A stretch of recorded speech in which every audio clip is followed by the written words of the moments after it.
Hi everyone. So today we read cat clues. So there is a PDF up of the front and the back, but this is just a video to read through it with you in case you want to hear it another time. Cat Clues by Jacqueline Adams. Could a new neighbor have sent this message? So all I did was I read the title, the author, and then the little question here. The basketball hit the rim of the basket. I ran to catch my own rebound. Basketball was more fun before Tony moved away. I flopped under the dogwood tree and closed my eyes. The sweet scent of blossoms drifted down. Something furry tickled my face, and a small motor rumbled in my ear. Zena, I rubbed my cat's chin. A folded piece of paper was taped to Zena's collar. I removed it and read, "Hi, Aaron, I like your cat. What's her name?" That's strange. Most of my neighbors already know Zena.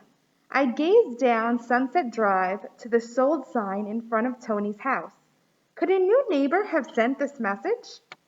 Zena, did you go down the street? I stroked her coat and felt sticky burrs from the empty lot up the block. But the only house in that direction was Mrs. Delacruz's, and Mrs. Delacruz hadn't been outside much since returning from the hospital. I turned the paper over and discovered it had been ripped from the bottom of the kids' math homework. It definitely wasn't from Mrs. Delacruz. I raced inside for a piece of paper. I wrote, "Her name is Zena. What's yours?" I taped the note to Zena's collar. Zena showed up with another note. After supper, Zena showed up at the front door with another note. It read, "You'll have to figure out my name. Your dog will give you the first clue." But I don't have a dog. As I stared at the note, a breeze carried the scent of blossoms across the yard. I jerked my gaze toward the dogwood tree. Could it be? I jogged to the tree. A piece of paper waved above my head. I hoisted myself up on the lowest branch and stretched to pull off the note. The number 25 was sprawled at the top. Beneath that were these words: "Where to find the second clue equals container plus sphere." I dropped to the ground thinking of containers, boxes, pots, baskets, jars, cups. The list could go on forever. How would I know which was right? I looked at the second part of the clue. Sphere. A sphere was a ball. Suddenly, I knew which container was right. A basket. I dashed to my basketball hoop and spotted a note taped near the... So now we just read the whole first cover. So if you're reading along with me, you should go to the second PDF, which is going to be the back. Spotted a note taped near the base of the pole. It had the number 22 above this message. The third clue is under the sun. But everything is under the sun, I complained to Zena. I gazed up Sunset Drive. I gazed down Sunset Drive. Suddenly it hit me. I raced toward the street sign on the corner. I passed Tony's old house. A moving van sat in the driveway. A girl my age stood in the yard watching the movers. Her shoulders sagged. It must be tough moving and leaving your friends. At the corner, I squinted up at the Sunset Drive sign.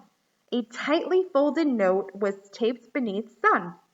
I climbed onto the big rock next to the sign and grabbed the paper. Beneath the number 13, the note read, "Think backward to crack the code. Then walk 235 paces west and ask for me by name."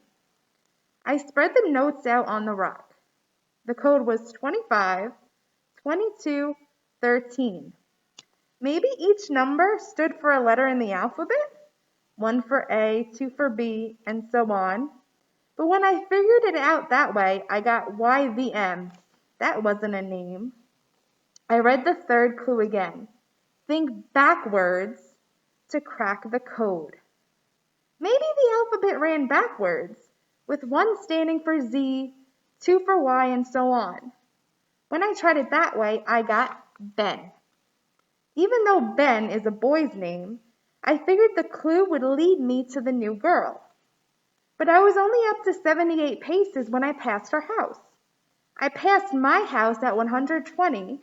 I reached 235 right in front of Mrs. Delacruz's house. Mrs. Delacruz sat on the porch. I asked, "Do you know anybody named Ben?" She smiled. "Sure do. Ben is my grandson. He and his mother are staying with me until I'm better. He's around back." "Thanks." I circled the house. A boy my age sat on the back steps. He grinned. "You found me." I smiled. "That was a cool idea. How did you think of it?" "When my grandma told me this was your cat, I thought it would be fun sending you clues." He paused. "Sometimes it's hard to make new friends." I thought of the family moving in. "You know, there's a new girl down the street." Ben's eyes lit up. "Want to welcome her to the neighborhood?" We got busy writing notes. So that is Cat Clues by Jacqueline Adams.